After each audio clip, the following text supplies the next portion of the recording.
మీరా? ఏంటి ఇంకా నిద్రపోతున్నావా? విశ్వ సార్కి వాళ్ళ అకాడమీలో వర్కింగ్ ఉందంట సార్.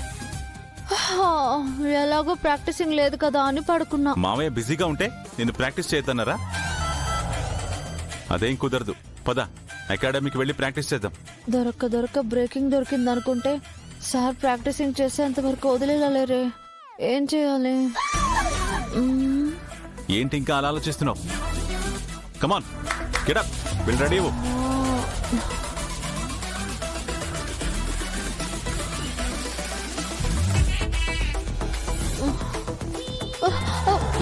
ఏమైంది?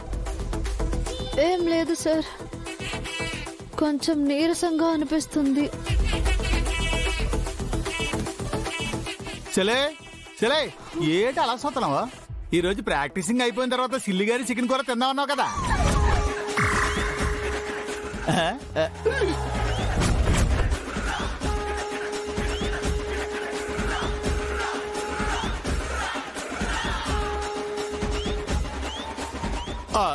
చలే జ్వరం ఎలాగుందా?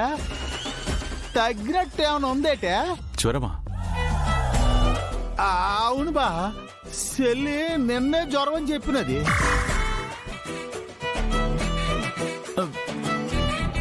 జ్వరమేం లేదే.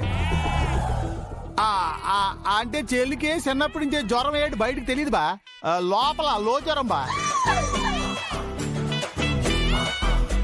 ఓహో, లో ఫీవరా? అదే బా.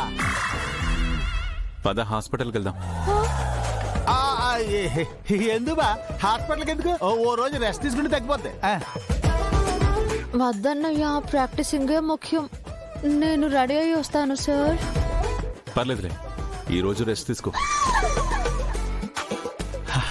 అంతేలేనే చెల్లి, నువ్వు గెలుతావని స్వామీజీ చెప్పినాడు కదటే, ఇంక నువ్వు రిలాక్సింగ్ అయిపో. హలో, అదే తప్పు. ఇదిగో స్వామీజీలు బాబాలు చెప్పారు కదా అని ఇంట్లో కూర్చుంటే ఏ పని జరగదు. మన ప్రయత్నం కష్టం లేకపోతే ఏది సాధించలేం.